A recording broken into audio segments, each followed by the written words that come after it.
लोकसभा चुनाव के नतीजे आने का सबको बेसब्री से इंतजार है। उससे पहले शनिवार को लोकसभा चुनाव के 7वें और अंतिम चरण के मतदान के समापन के बाद एग्जिट पोल के नतीजे घोषित किए गए। 1 जून को जारी 13 एग्जिट पोल के डेटा के मुताबिक पोल ऑफ पोल्स में कहा जा रहा है कि पीएम मोदी न केवल अपनी तीसरे कार्यकाल में प्रवेश करके इतिहास रचने जा रहे हैं, बल्कि एनडीए को 365 और इंडिया को 145 सीटें मिलने का अनुमान है। हिंदी पट्टी के राज्य उत्तर प्रदेश, राजस्थान, मध्य प्रदेश, छत्तीसगढ़ और दिल्ली में बीजेपी को एक तरफा बढ़त का अनुमान बताया गया है। वहीं ओडिशा, पश्चिम बंगाल और दक्षिण भारत के राज्यों में भी बीजेपी को अच्छी सीटें मिलने का अनुमान है। 1 जून को अधिकांश एग्जिट पोल में बीजेपी के नेतृत्व वाले एनडीए सरकार को 350 से अधिक सीटें मिलने का अनुमान लगाया गया है। 3 एग्जिट पोल में तो यह कहा गया है कि एनडीए 400 सीटों का आंकड़ा पार कर जाएगी, जैसा कि पीएम नरेंद्र मोदी दावा करते रहे हैं। तीसरी बार एनडीए की सरकार बनने के अनुमान को लेकर बीजेपी नेता रविशंकर प्रसाद ने क्या कहा है, आइए आपको सुनाते हैं। नरेंद्र मोदी जी की मेहनत की और हमारे अमित शाह जी की स्ट्रैटेजी की तारीफ करने की जरूरत है। दक्षिण भारत में भारत कैसे फैल रहा है, उड़ीसा में कैसे फैल रही है भाजपा, बंगाल में जो नए क्षेत्र हैं, कर्नाटका में होल्ड ऑन किया, तेलंगाना में। तो हमारे प्रधानमंत्री जी की सोच, उनका नेतृत्व, उनके प्रति लोगों की आस्था और अपने गृह मंत्री अमित शाह जी की स्ट्रैटेजी ये सामने दिखाई पड़ रहा है।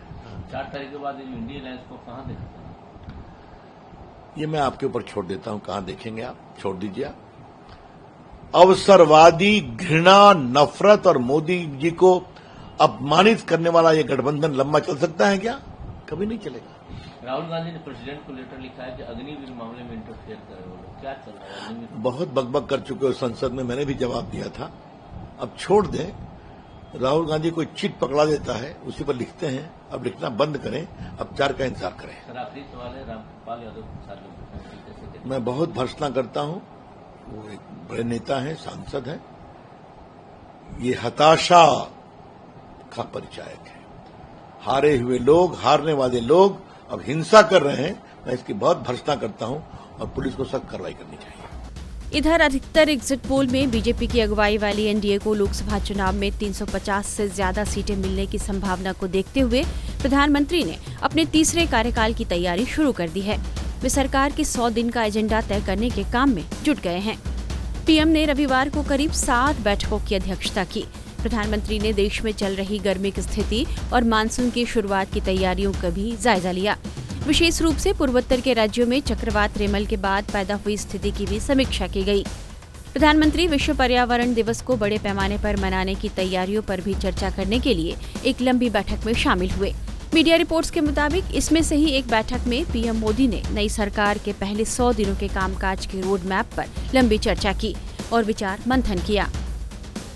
समझा जा रहा है कि 100 दिनों में मोदी सरकार कई महत्वपूर्ण फैसले ले सकती है। पीएम मोदी पहले ही कह चुके हैं कि उनकी सरकार के ऐतिहासिक तीसरे कार्यकाल में कड़े फैसले लिए जाएंगे। रिपोर्ट्स के मुताबिक पीएम ने 100 दिन के कार्यकाल के लिए अलग अलग मंत्रालयों को इसके लिए निर्देश दिए हैं। एग्जिट पोल जारी होने से पहले पीएम मोदी ने कन्याकुमारी के विवेकानंद रॉक मेमोरियल में 45 घंटे की ध्यान साधना पूरी की। मोदी 30 मई के शाम को कन्याकुमारी पहुंचे थे। इसके बाद 1 जून की दोपहर 3 बजे वे विवेकानंद रॉक मेमोरियल से बाहर निकले। इस बीच चुनाव नतीजे से पहले देश भर में बीजेपी की जीत के लिए पूजा अर्चना की जा रही है।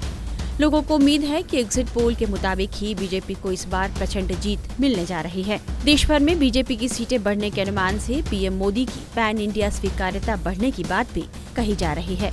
टाइम्स नाउ नवभारत डिजिटल की रिपोर्ट।